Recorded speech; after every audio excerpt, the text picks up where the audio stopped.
Բարև ձեզ, այսօրվա իմ հունիսի 30-ի ամբյոն հաղորդաշարի ընթական հաղորդումը վերնագրել եմ ժամանակը դուրս է սայթաքել իր պարսաքարերից։ Այս նախքան թեմային անցնելը, ինչպես միշտ, կոչով դիմում եմ բոլոր նրանց, որոնք նայում են հաղորդումներս, բայց դեռ չեն բաժանորդագրվել, ապա բաժանորդագրվեք խնդրեմ, իսկ բոլոր նրանք, որոնք բաժանորդագրվել ու նայում են հաղորդումներս, ապա դրեք լայքեր, որովհետև ձեր լայքերով իմ Ամասի Ավանեսյան YouTube ալիքը ավելի տարածվում, այդպեսին է YouTube-ի ալգորիթմը։ Իսկ հիմա անցնեմ բույնյութին և այսպես ժամանակը դուրս է սայթաքել իր պարսաքարերից։ Շեքսպիրյան այս խոսքը ես պատահական չդրեցի որպես վերնագիր իմ այսօրվա հաղորդման, որովհետև այն ինչ կատարվում է հիմա Հայաստանում Շեքսպիրյան դրամա է։ Հիմա այս նորից չեմ անդրադառնա, թե ինչու են ձերբակալված Աջափահյանն ու Գալստանյանը, այդ մասին ես իմ կարծիքները հայտնել եմ նախորդ հաղորդումներում և իմ կարծիքները չեմ փոխել։ Այլ բան է, թե արդյոք պետք է այդ կերպ նրանց սրկել ազատությունից։ Եվ մանավանդ բեմադրած մասկի շոուն Էջմիածնում խուժայինները ներխուժեցին ըստ էության Մարտ Պաճարի տարածք մի դատապարտելի արարք և նաև գիտեք ինչ, գուցե չեմ հասկանում այդ հրամանը տվողին գիտե շրջապատում մեկը չկա, որ հուշի, որ այդպես չի կարելի, որտև գիտեք ուժայինների այդ օրինակ գործողությունը Էջմիածնում նույնպես շատ նման է սաբոտաժի։ Սաբոտաժի առայն, որ հեղինակազրկում է պետությունը, հեղինակազրկում են սրբության սրբոց ինստիտուտները։ Մի խոսքով սա շատ կստեմնելի և դատապարտելի երևույթ է և որի պատճառով մի ամբողջ օր Հայաստանը դարձավ Կապկաց թամաշա և այս իրադարձությունը միջազգային լրահոսի հետ շարքերում ներկայացվում որպես առաջնային հիշատակման նյութ։ Ու նաև նշել եմ, թե պարզ չի, որ թե պատկերացնենք միայն կարելի է, թե ինչ հաճույքով, ինչ արախնդությամբ հետևում էին այս ամենին մեր ոխերիմ, թե բարեկամները, թե ոխերիմ թշնամիները, դրանց պակասը մենք չունենք։ Բայց այս ընթացքում երկու հոգևորականների ձերբակալումն ասես մի քիչ ստվերեց մի այլ ձերբակալություն, որը վերաբերում է Սամվել Կարապետյանին։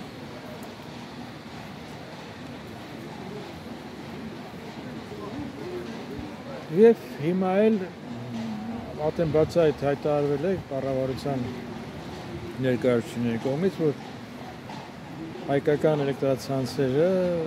պետականացվել են։ Գիտեք ինչ, ասել թե դա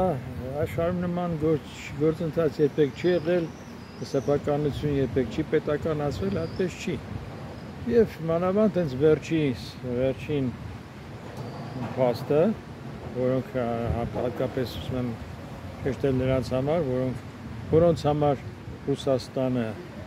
իրենց համար օրինակելի էտալոն է, օրինակելիության, ապա հենց Դոմոձեդովո օդանավակայանի պետականացում մի քանի ժամ դատարանով։ Դա իրենց խնդիրն են, իրենց գործն է, ինչ որ հայտնաբերել են սխալներ, թերություններ, յուրացումներ եւ այլն։ Հիմա այս ընթացքում էլ ինչ վերաբերում հայկական էլեկտրացանցերին, ապա Մասնագետները պետք է դրանցով զբաղվեն, իսկ մենք շարքային քաղաքացիներս պետք է ընդամենը պատկերացում կազմենք, թե ինչու է օրինակ հետևություն անենք ավելի շուտ, թե ինչու են օրինակ պարբերաբար ամեն օր պլանային հոսանքազրկումներ տեղ ունենում Երևանի տարբեր շրջաններում եւ հանրապետության տարբեր մարզերում, գյուղերում եւ հանրապետության այլ քաղաքներում։ Ըստ որոշ իրազեկ աղբյուրների հենց էլեկտրացանցերից այստեղ համակարգը քայքայված է եւ չի դիմանում ծանրաբեռնվածությանը, չի դիմանում լարվածությանը։ Հետևաբար այս անջատումները գալիս են ընդհանրապես ոչ թե հիմնականում վերանորոգելու, իհարկե նաեւ վերանորոգելու վթարից առաջացած վնասները, այլև փոքր ինչ թեթևացնելու այդ սպառման բեռը։ Այսինքն ստացվում է, որ նաեւ 4 կողմ նույնիսկ տեսնենք Երևանի պարագայում, 4 կողմ շինարարություններ, հսկայական շենքերի կառուցումներ եւ այդ ամբողջը, այդ բաժանորդները դրա հետ միասին պոտենցիալ ապագա բաժանորդները պետք է չէ դառնան ցանցերի բաժանորդներ։ Բայց այդ ցանցերը մնում են նույնը, այսինքն մի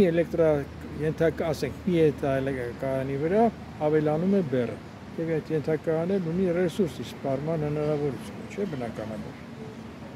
Մի խոսքով, այստեղ է, որ խիստ կասկածելի է, թե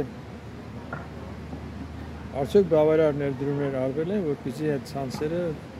վերանորոգվեն եւ ոչ միայն վերանորոգվեն, այլև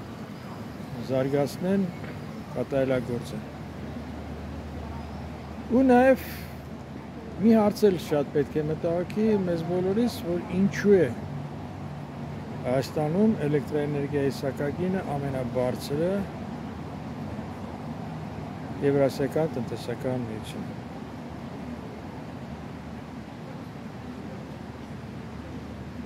Դերևս դրա պատասխանը պետք է տան ոչ թե ենթադրություններով, այլ դրա պատասխանը հստակ պետք է տա հայկական էլեկտրացանցերի ղեկավարությունը։ Բանավանդ, որ եթե ինչ կան հիշում եմ, երբ էլեկտրաէներգիայի գինը թանկացավ, պատճառաբանում էին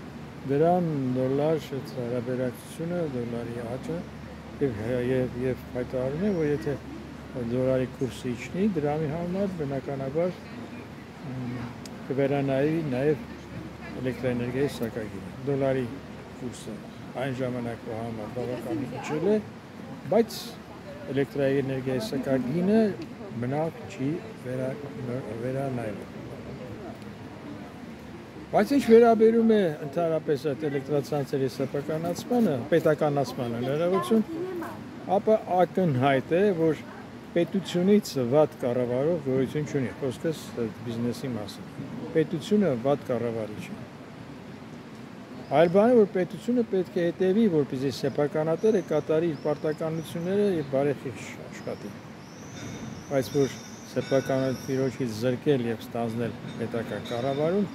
ապա ես համոզված եմ, որ էլեկտրացանցերի վիճակը ոչ թե կբարելավի, այլ ավելի կվատարանա, առավել եւս մանավանդ, որ կշատանան էլեկտրաէներգիայի գողությունները։ Միանշանակ։ Որովհետեւ եթե չկա սեփականատեր, եթե պետությունն է դրա տերը, ապա համարեք, որ դա անտեր է։ Իսկ եթե անտեր ապրանքին, թե ինչպես են վերաբերում, ինչպես են այդ ապրանքի հետ զբաղվում, ակնհայտ է բոլորին։ Այնպես որ կառավարության, ավելի շուտ կառավարիչների ձեռնարկած այս բոլոր քայլերը սկսած պետություն, եկեղեցի այս զազրելի, անընդունելի հարաբերությունների խորացումից վերջացրած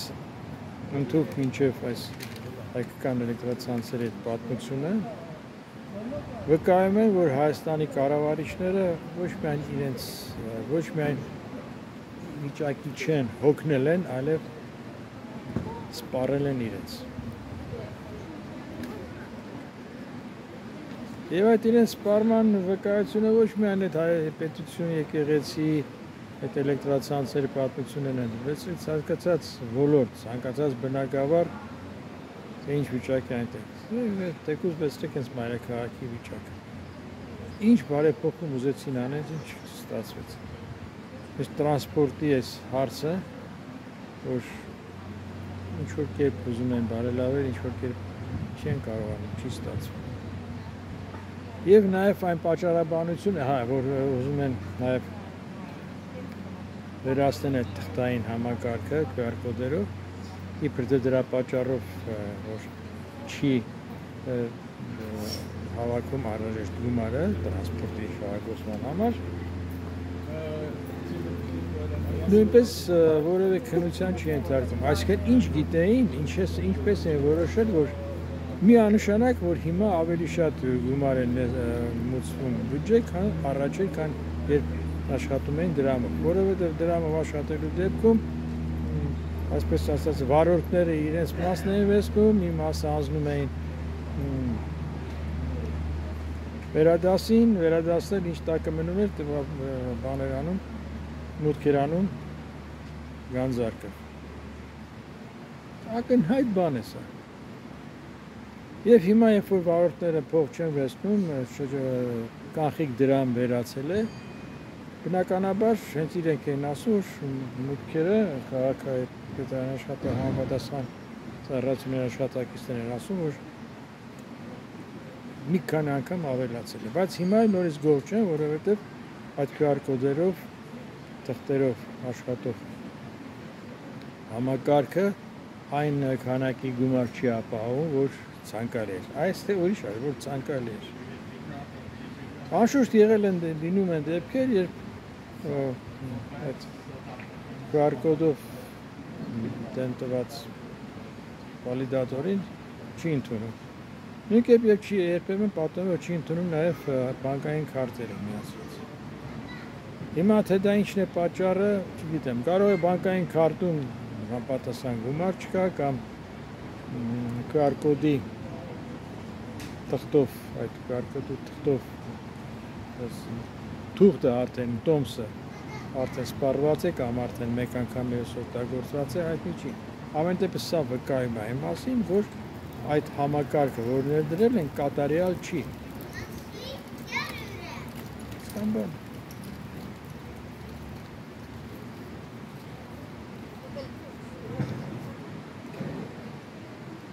Վերադառնալով նորից այն իրադարձություններին, որ հիմա մենք ականատես ենք լինում վերջին երկու շաբաթվա ընթացքում, մեղմ ասած շատ դատապարտելի եւ տխուր։ Մի կողմից այնպիսի դրսևորումներ են լինում, որ ասենք զավեշտալի են տվում, քմծի ծաղ տալ, բայց այս ամեն այդքան ծաղերի չէ լինի, եթե այսքան տխուր չլիներ։ Այսօր այսքանը, բայց նախքան ցտեսություն ասելը մեկ անգամ եւս ուզում եմ դիմել բոլոր նրանց, ովքեր նայում են հաղորդումներս, բայց դեռ չեն բաժանորդագրվել, ապա բաժանորդագրվեք, խնդրեմ։ Բոլոր նրանք, ովքեր բաժանորդագրվել եւ նայում են հաղորդումներս, ապա շարունակեք դնել լայքեր, որովհետեւ ձեր լայքերով Իմ Ամասի Ավանեսյանի տուբալիկը ավելի է տարածվում։ Այսօր այսքանը, ցտեսություն, կարդում եք։